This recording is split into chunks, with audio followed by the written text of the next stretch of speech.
Good morning, everybody. My name is Carolyn Ferns, and I'm the Policy Coordinator at the Ontario Coalition for Better Childcare. Today is a Canada-wide day of action for early learning and childcare. Today, families, educators, and advocates from across the country are joining together to call for an end to the severe shortage of childcare spaces in Canada. The Canada-wide Early Learning and Childcare Plan has been a game changer for families that can gain access to an affordable childcare space. But around Ontario and across Canada, we are missing hundreds of thousands of licensed childcare spaces. In a cost of living crisis, Canadian families can't find a childcare space when or where they need it. The Ontario government and the federal government have both admitted that the workforce crisis in childcare is holding us back. And now it's time for them to urgently address the problem so that families can have childcare and educators can have decent work. We had a childcare wage announcement here in Ontario 2 weeks ago, and that was trumpeted by the Ford government as a comprehensive strategy, but was really anything but that. The truth is that here in Ontario, the rollout of $10 a day childcare is leaving too many behind. Thousands of families are stuck on wait lists, waiting for access to affordable childcare. More than half of Ontario's early childhood educators and childcare workers don't qualify for the new wage supports. The new wage floor is still $1.19 less than the living wage here in Toronto, and it fails to bring parity and fairness across the early years and childcare sector. We need a province-wide, publicly funded salary scale now. And while federal funding has increased, which has funded the fee reductions for families, this fresh federal funding is masking the fact that provincial childcare funding has actually been flatlined since 2022 and is actually lower today than it was when the Ford government came to power in 2018. So this is why, in big cities and small towns, people are joining with Childcare Now to call on the federal and provincial governments to work together to provide equitable wages to early childhood educators and other staff, and to fund the capital and operating costs required to end the gaps in childcare spaces. The Canada-wide Early Learning and Childcare Plan will only be a success when we have access for all and decent work for all. Thank you very much. And we're joined this morning by members of the Association of Early Childhood Educators Ontario. First, we'll be hearing from registered early childhood educator Sumayya Bobat. Thanks very much. Sumayya?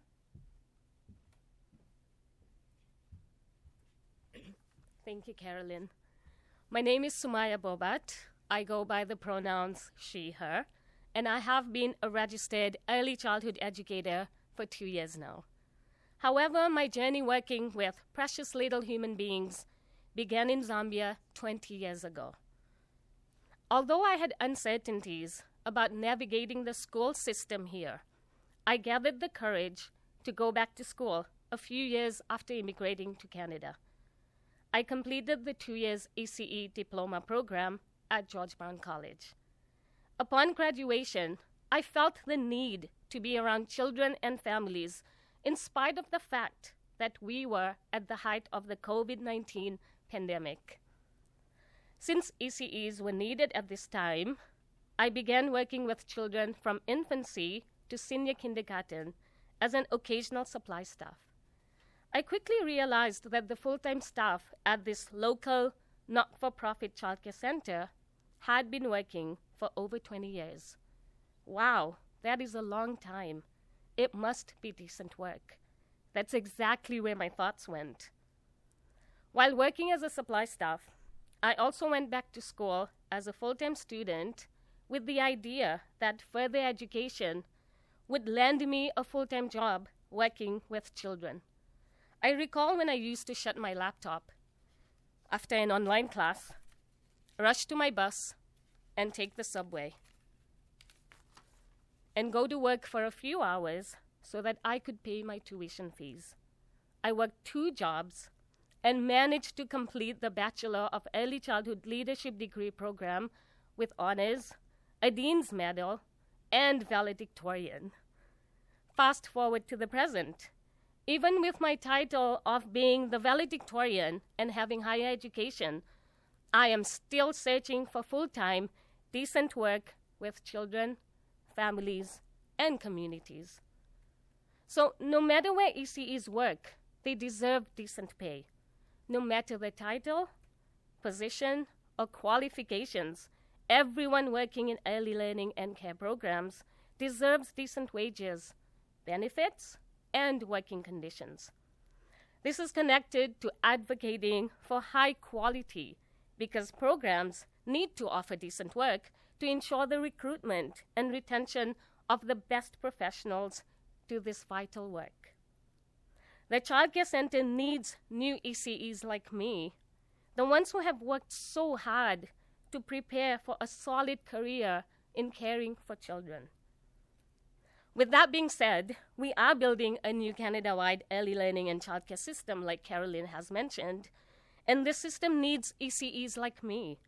But I look ahead and I wonder how I will be able to stay in the sector that I have trained for, that I am so passionate about, if decent work and pay remain so hard to find. Thank you so much.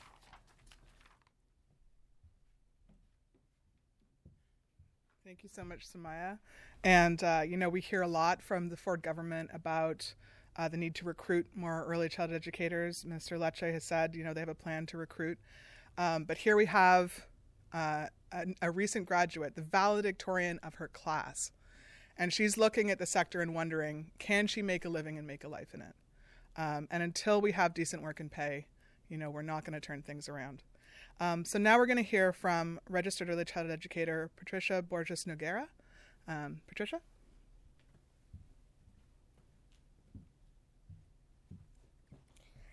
Thanks, Carolyn. Good morning. My name is Patricia Borges Norgueira, and I'm a registered early childhood educator. I came to Canada 8 years ago as an international student. A year after graduating from the ECE diploma program with honors, not as valedictorian, but doing good. I got a job as a registered ECE in a preschool program at a nonprofit childcare center in Toronto. I considered myself very lucky. The center I worked at paid above the living wage, offered paid sick days and health benefits, and paid planning time.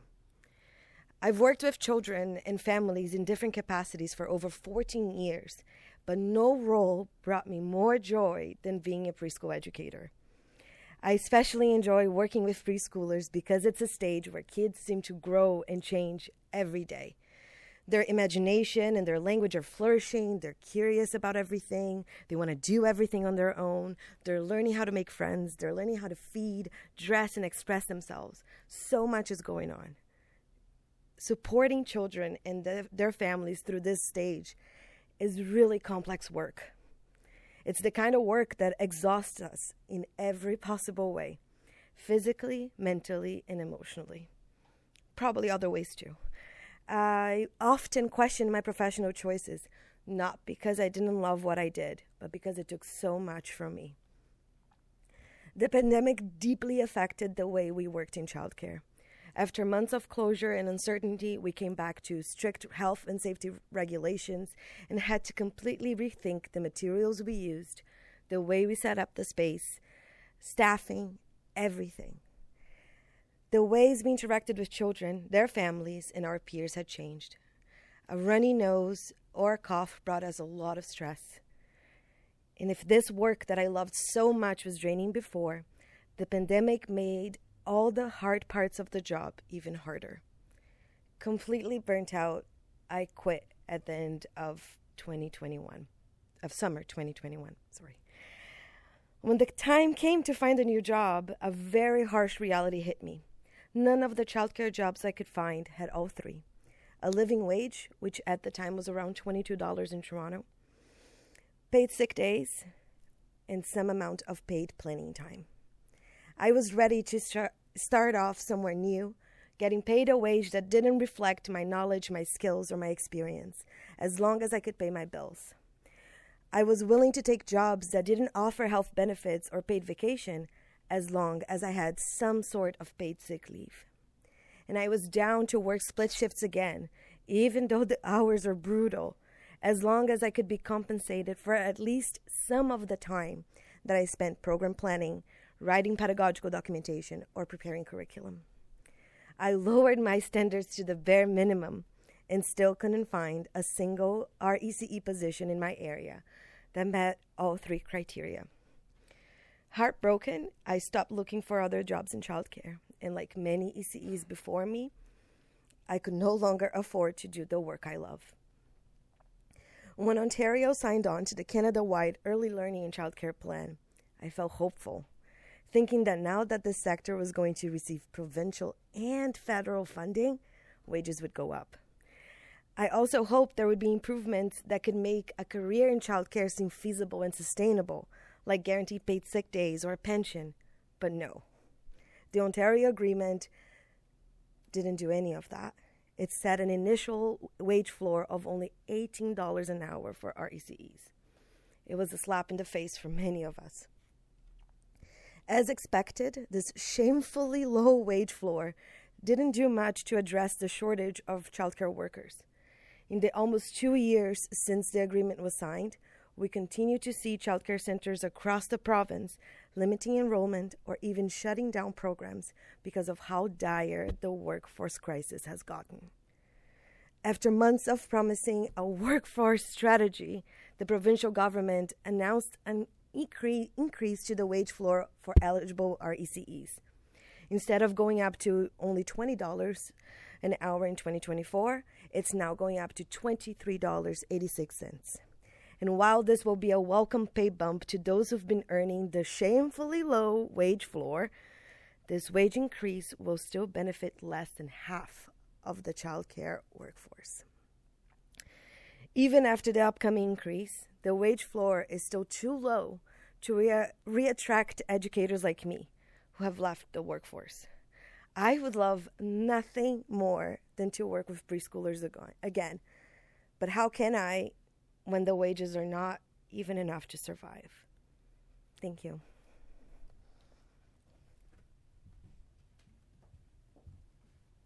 Thanks so much, Patricia.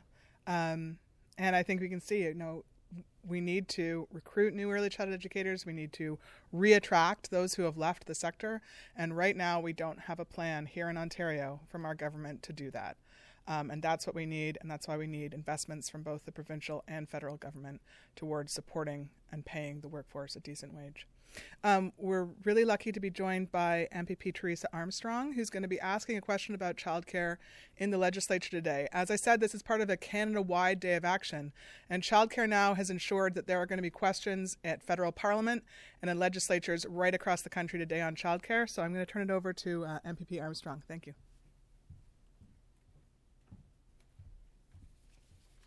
Good morning, everyone, and thank you so much to everyone here today advocating for better wages and better working conditions when it comes to looking after our most vulnerable population, which is our children.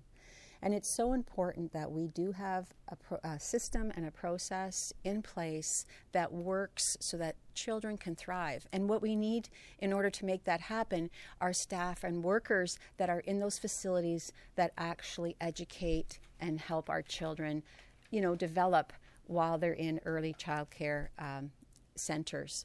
So the government, as mentioned, announced an increase in wages, but as we've heard, it doesn't reach all the workforce, and there again is a half measure, and these solutions are not going to fix themselves if we don't step up and listen to what the workforce is saying. We need the workforce to fill the spaces, and we are calling on this government. We've had questions in the legislature previous, asking for all childcare staff workers to have $25 per hour and registered ECEs to have $30 per hour. That's what today's affordability crisis is calling for. And we need to respect the work that the workers do. Because if we fail and we don't meet those spaces and have the children access those spaces and parents for the affordability, we are going to cause another situation that needs to be undone, and we don't have to go there. We can start listening to the people that actually work in those facilities, the advocates that are telling us here today, the students that have graduated and are looking for work that can't find decent wages.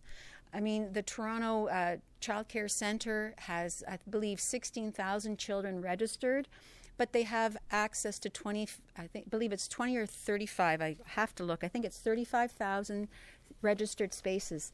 So you've only filled half of those spaces. And here is the workforce waiting to help families and children access affordable child care. And we need the government to step up. So again, I want to thank everyone here who's out for the Child Care Action Day, and hopefully that this government will pay attention to the voices of workers that actually make the sector successful and allow parents and children to access affordable child care. Thank you. Thank you so much, MPP Armstrong. As I said before, this is part of a Canada-wide day of action across the country. Thousands of families, educators, and their allies are going to be doing actions, small and large, right across the country. And here at Queen's Park, we have a rally starting at noon in front of the legislature. And we have families, ECEs, coming from across Ontario. We also have a giant, colorful parachute, which reads, "Childcare is worth more." So hope to see everybody at the rally. Thank you so much.